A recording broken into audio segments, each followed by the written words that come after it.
Married Ethan for my sister half a year, he still avoided intimacy. Disillusioned. I planned divorce. Till I heard his chat, friends teased he held back to not scare me, he said he'd wait.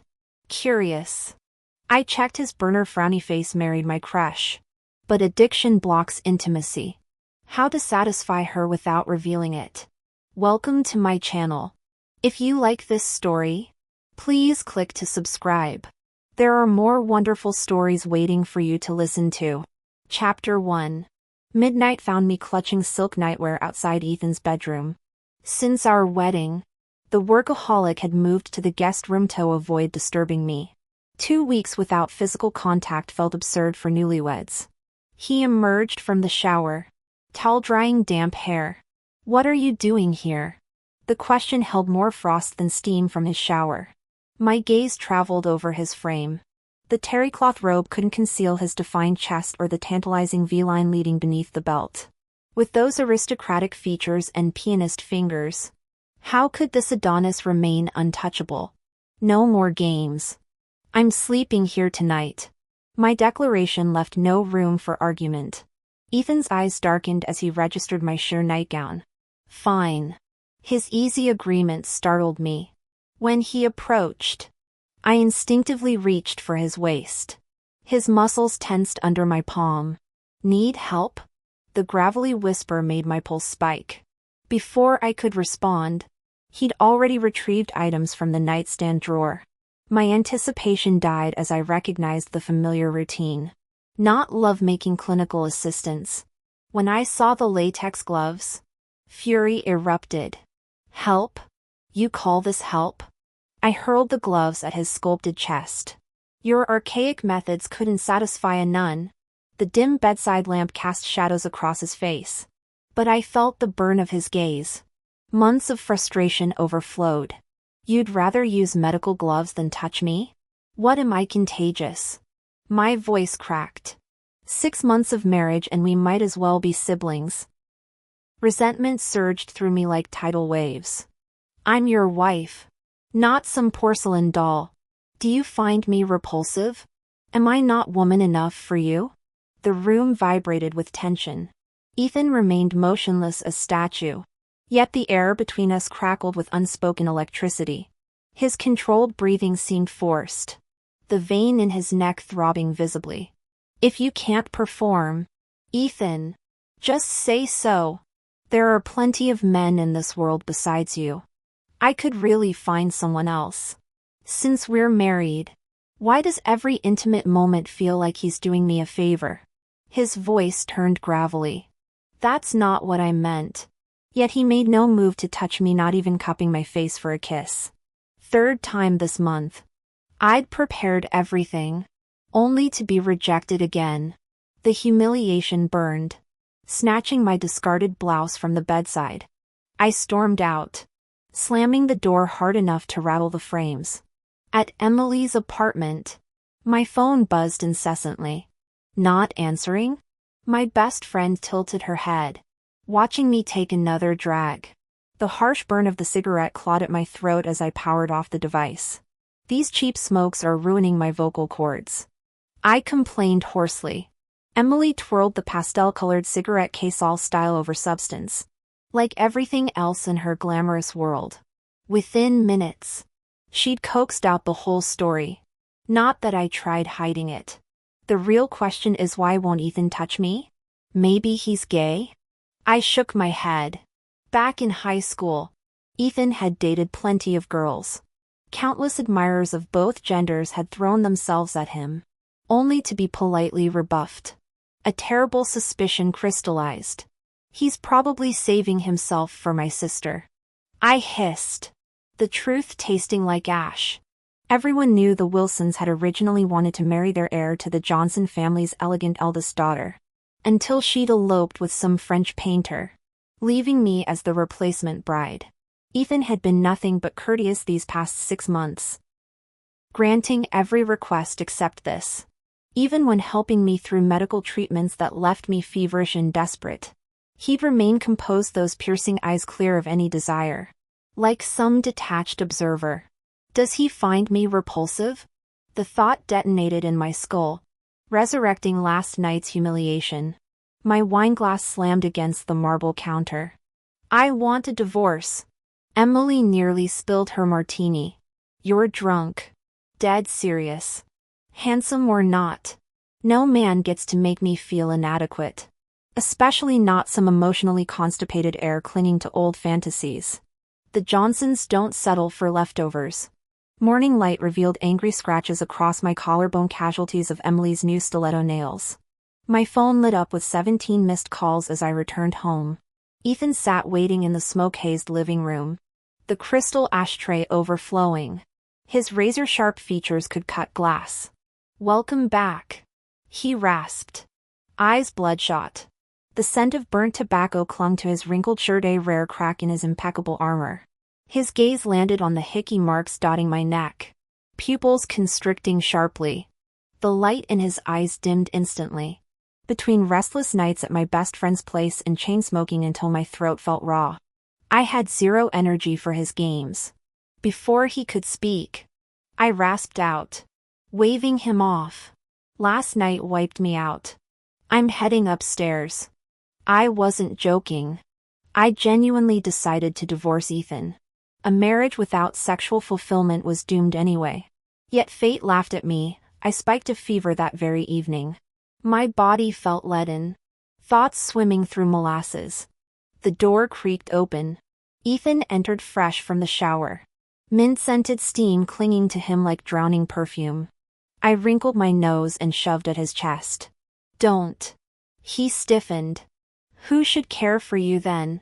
His voice dropped dangerously low even as he gentled it into coaxing. "Be a good girl. The medicine will help." Cool fingertips brushed my chapped lips. I didn't miss how his free hand fisted against his thigh, knuckles whitening. His breathing hitched as he stared at the part of my mouth. "Enough." I twisted away, collapsing onto rumpled sheets. "Just go."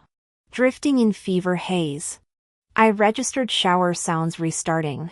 When I woke next, Ethan's arms caged me against his chest. His enthusiasm pressed insistently against my thigh. "Still warm," he murmured sleepily against my ear, palms sliding over my forehead. "Not fully recovered yet." I jerked awake. "You're the reason I'm overheating." My elbow jab met the steel grip of his hand circling my waist. Calloused thumbs stroked my hip bone. A traitorous moan escaped before I could choke it back. "Ivy." Ethan's voice roughened. Velvet-wrapped gravel that slid under my skin. "What if we try again?" Normally I'd melt, but last night's rejection still burned. This felt like pity, a consolation prize after humiliation. "Not interested." My throat ached with more than sickness. He flinched as if struck. When I turned, Ethan wore that carefully blank mask. Smile not reaching shadowed eyes. "My failing." "I understand." I snorted. "Good." But next time, his voice cracked. He busied himself selecting my outfit. Shoulders rigid. "Don't punish yourself like this." Fevers, they terrify me. Normally accustomed to lounging in silk robes, Ethan stood unusually bare-chested with only a towel slung low around his hips. The faint ridges of his abdominal muscles and the V-line dipping beneath terry cloth made my pulse quicken as my gaze traveled over his lean waist and the curve of his backside. Not that this meant anything special. Any reasonably attractive man in similar state of undress would have had the same effect. Ethan handed me fresh clothes without ceremony. His gaze deliberately averted as I changed before him.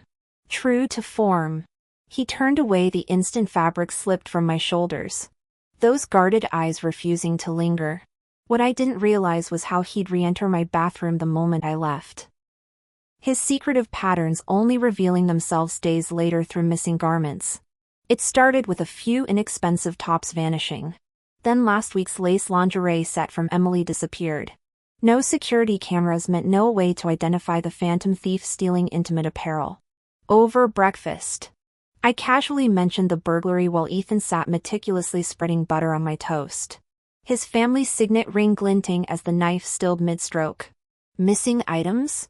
His voice held practiced calm. though the butter knife slipped slightly, smearing golden streaks across the mole on his thumb webbing. Underthings. My offhand reply disrupted his precision. Those obsidian eyes behind gold-rimmed glasses lifted slowly, the morning light catching frost in their depths as he drawled. Your theory being? I snorted. Ethan? The human embodiment of starch and spreadsheets? What possible use would this walking etiquette manual have for stolen lingerie? Changing subjects. I inquired about his evening schedule while ignoring how his promptile return whenever you wish made my pulse skip must be been the toast crumbs caught in my throat. Later at the clinic, the diagnosis of hormonal imbalance prompted Emily's enthusiastic offer to loan her agency's fitness models for therapeutic purposes. Air conditioning hummed as I sketched comic panels, graphite smudging my fingertips while phantom images of Ethan's towel-draped hips kept disrupting the perfect lines I sought to create. Hearing this, Ivy immediately refused. She hit the nail on the head. Have you been breaking out lately? My heart sank. I cursed Ethan bitterly in my mind again. 2 new zits had appeared right on my chin. The grass is always greener. And you're almost divorced anyway. Really not gonna try? Emily coaxed persuasively. I paused my sketching brush. The side character's face design had been giving me trouble. Maybe this could serve as inspiration. Look. Don't touch. So what if my testosterone was high? After the divorce, I'd find 80 different guys. But not now. This wasn't weakness, this was high moral standards. I don't casually lust after men's bodies. Emily chuckled, clearly doubting my self-control. I'd been utterly confident until getting slapped by reality while sleeping after finishing the draft. I had the most scandalously vivid dream. In the haze, I was kissing someone desperately. Our breaths tangled as scorching heat and slick sounds dragged me into endless waves of passion.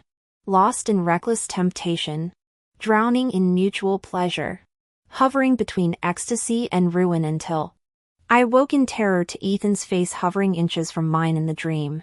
My heart raced, skin clammy, still tasting the dream's aftermath. Stumbling downstairs for water on shaky legs, I overheard playful teasing from the living room. Some people are clearly starving for action but play the martyr to avoid scaring their wives. Wonder who that could be. Ethan's childhood friends lounged on the sofa, glasses in hand, voices dripping with mockery. Women can't resist temptation forever. Keep this up, Ethan, and you'll be crying when your wife runs off with someone else. They'd always spoken freely around him. The man in question merely sipped his whiskey, his handsome face betraying nothing. His response made the group laugh. That's when I caught the crucial detail: Ethan had a secret Twitter account with regular posts, fueled by curiosity and blackmail potential. I typed the handle from memory. The matching profile picture confirmed it. The pinned post stunned me instead of revealing typical male bravado. It read, "Frowny face finally married my crush. But my addiction issues might scare her. How to be a good partner without triggering her."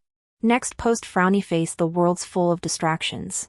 If she thinks I'm boring, would this make her stay?" Attached were photos of French-made uniforms and puppy play collars. My entire body flushed hot. The Ethan I knew was all icy restraint and buttoned-up propriety. This vulnerable, secretly kinky version? My mind short-circuited trying to reconcile the two. My first thought was that I must have logged into the wrong account. I kept scrolling with bated breath, feeling like I'd stumbled upon nuclear-grade secrets. Crunchy Shark _87 couldn't resist going into her bathroom multiple times. If she finds out I took her missing lingerie, she'll hate me forever. Can't bear her disgust. Hate myself for ruining so many of her clothes. This is exactly why I shouldn't touch her. Walked shirtless past her last week. Wonder if she noticed the tattoo of her name above my pelvis? Damn towel blocked the view. She reported a burglary today. Played it cool while dying inside. Couldn't admit I'm the thief stealing her things. Sick of crying her name in my sleep. Just want her to see me. Ivy. Please look at me. My world tilted. My trembling hands betrayed the electric thrill coursing through me. Ethan, my ice-cold husband, was the lingerie thief? He has obsessive tendencies?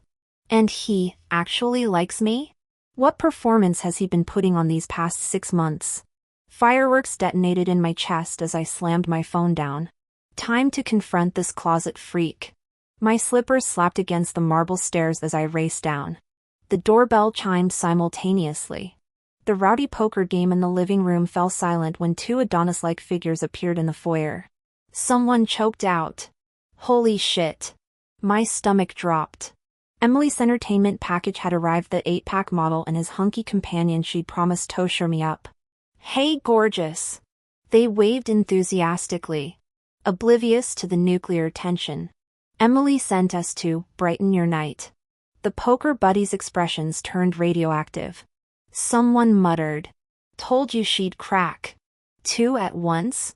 Dude's been starving his wife. I hissed at the models. Whatever she's paying you. I'll double it. Just leave. From the couch angle, our huddle looked intimate, a wife blatantly disrespecting her husband. Come on, babe. The model winked. We know 69 ways to please you. My scalp prickled under Ethan's heavy gaze. That man could make a sphinx look expressive. Pre-discovery. I might have dragged them upstairs out of spite. Now, I wanted Ethan to snap. One hint of possessiveness, and I'd kick everyone out for marital rediscovery. 30 seconds passed. Nothing. His gaze drifted absently, brows furrowed as he processed the emotional storm within. Agony. Struggle. Resignation. Finally rising. His eyes settled on me with practiced indifference. This is what you wanted to tell me? He asked through tight lips. Before I could respond, his voice turned brittle.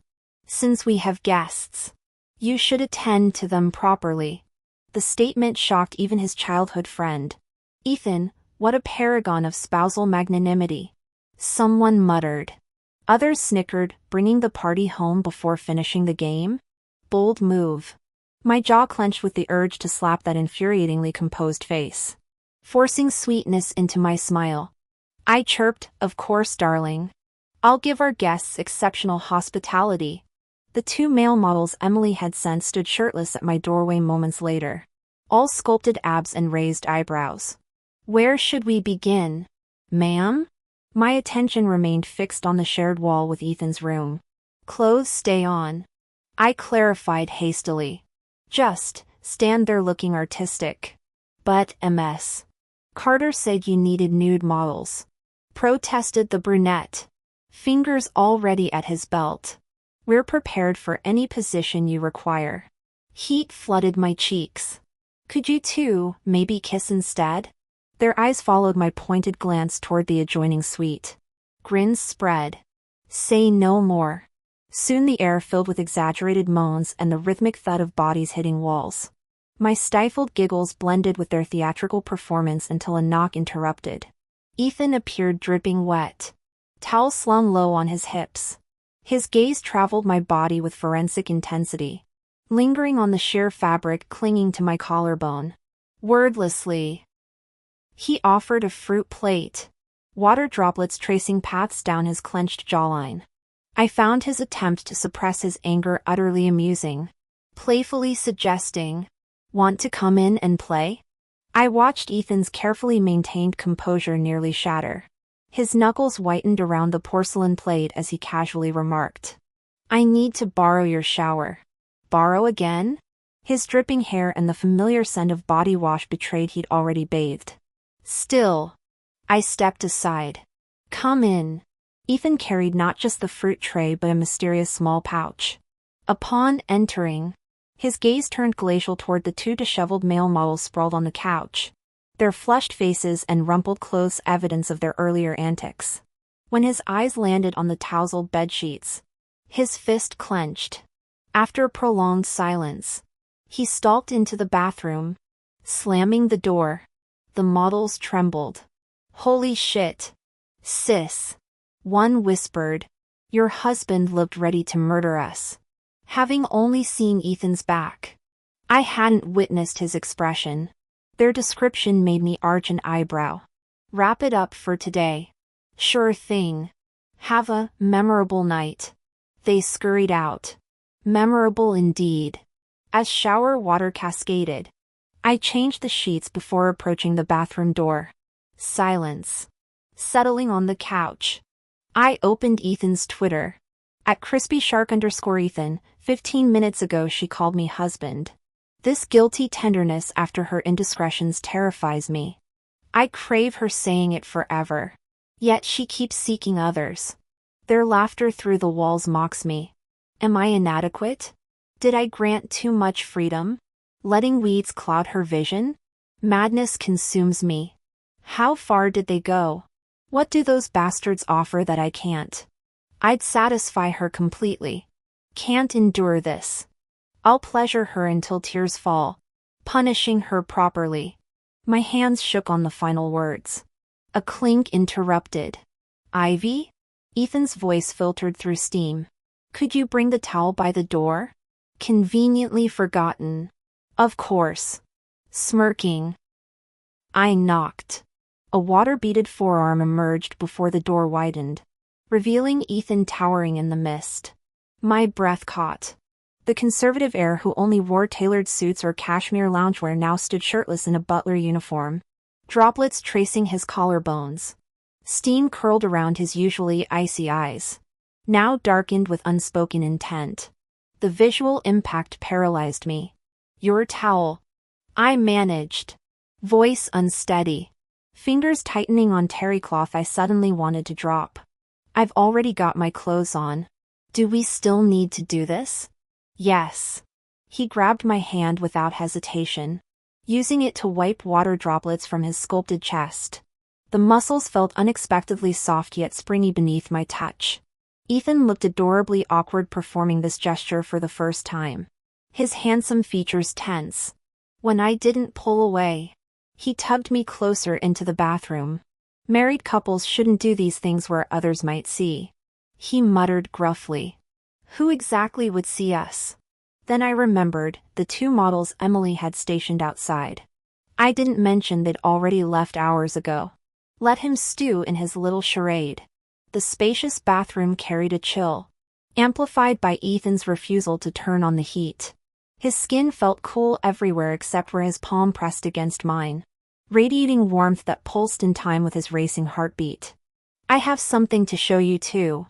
I teased, already suspecting he meant the tattoo bearing my name. Sure enough. He guided my hand downward. My fingers skimmed over his ridged abdomen before settling on the heated skin just above his hip bone where intricate lettering peeked above his waistband. Feel it? His voice roughened as my thumb traced the raised ink.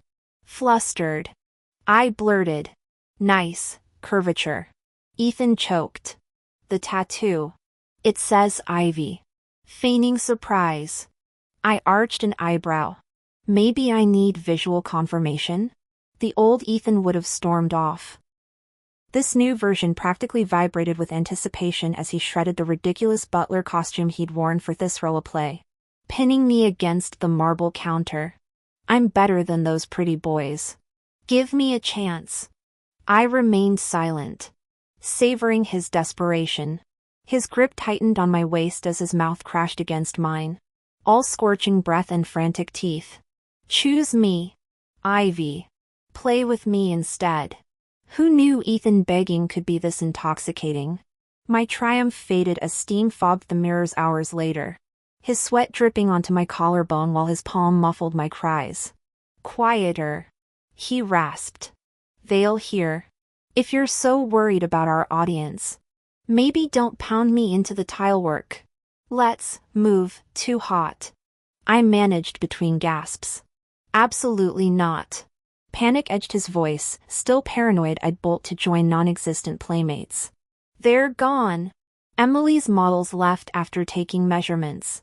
He froze mid-thrust before hoisting me up and kicking the door open. We never made it past the bedroom threshold. What began as gentle rain became a hurricane. Ethan moved with relentless intensity, reducing me to clawing red trails down his back as dawnlight crept through the blinds. His stupid collar bell jingled non-stop until birds began chirping. his hand finally resting possessively over my abdomen as exhaustion claimed us. The man had been here before too? Who?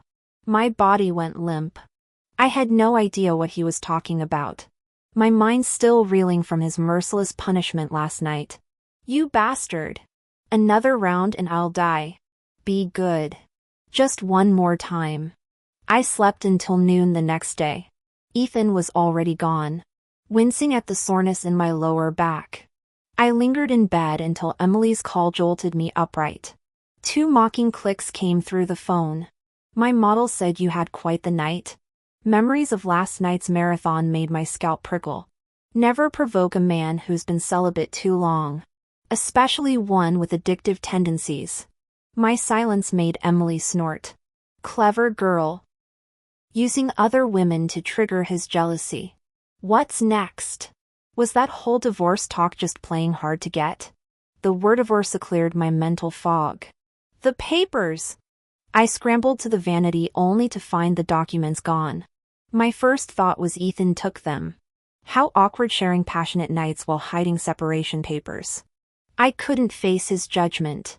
After freshening up, I went to Wilson Enterprises. The receptionist recognized me instantly, escorting me to the CEO's suite. His secretary gestured toward the closed office door. Hesitation gripped me. What if I interrupted important work? Then I squared my shoulders.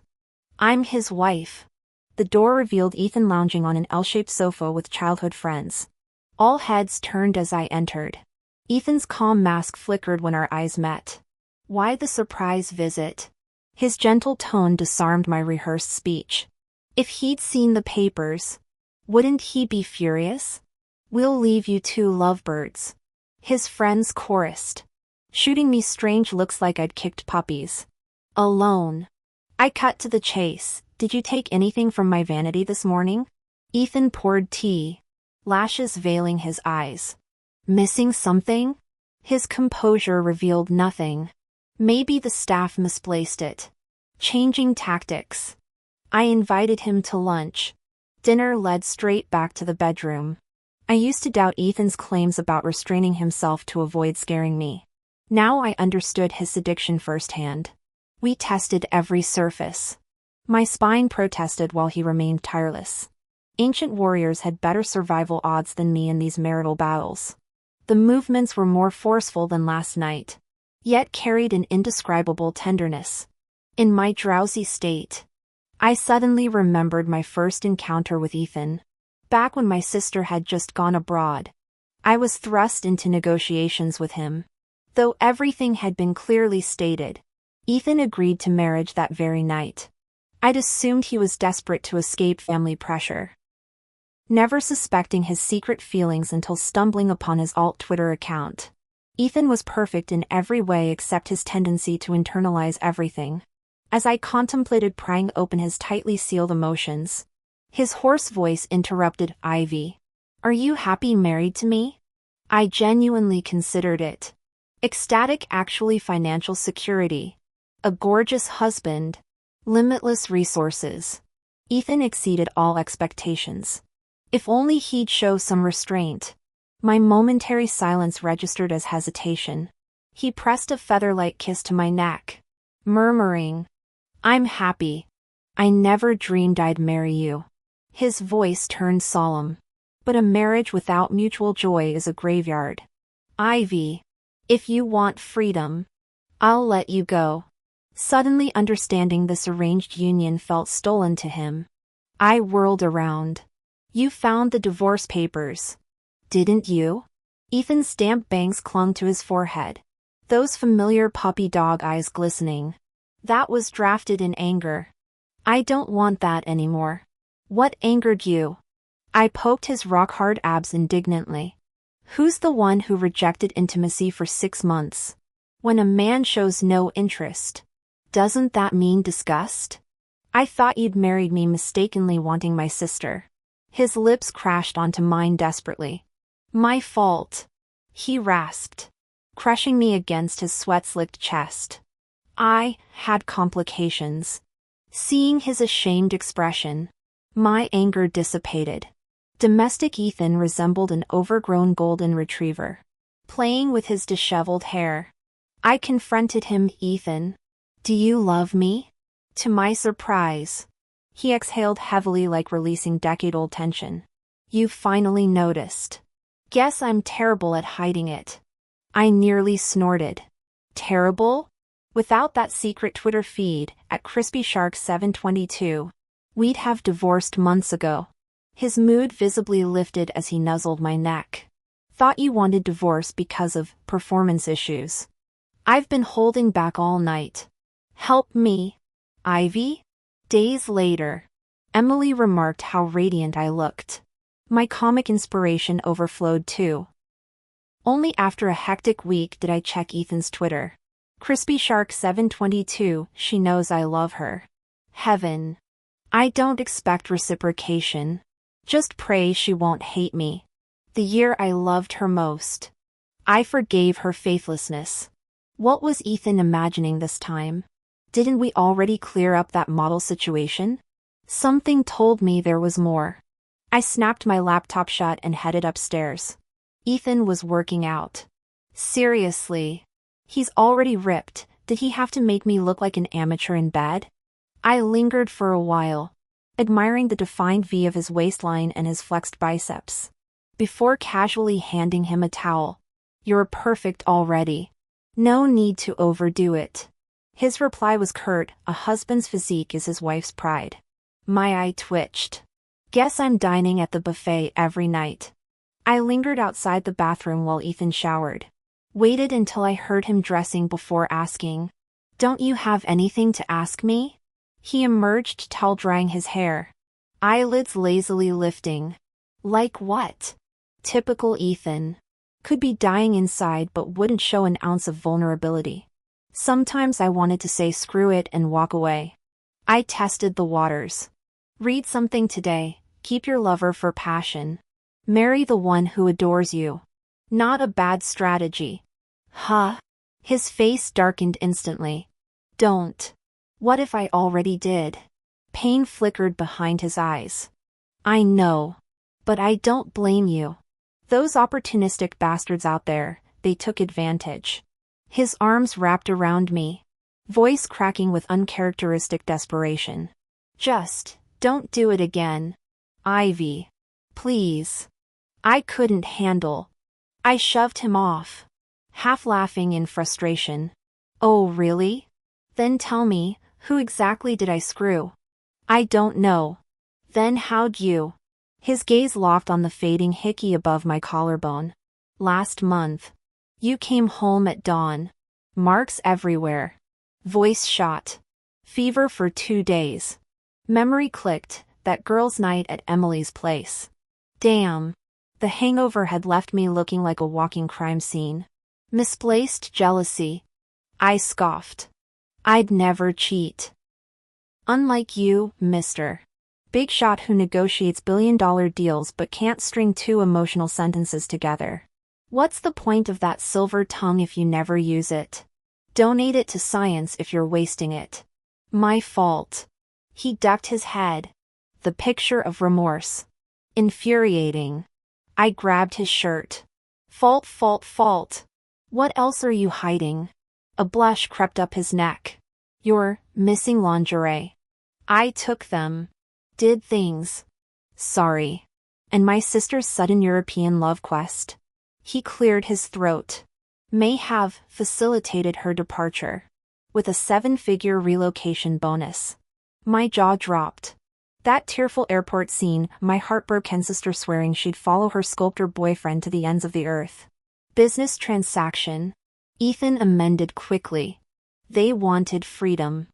I wanted her influence over you neutralized. For them, a deal.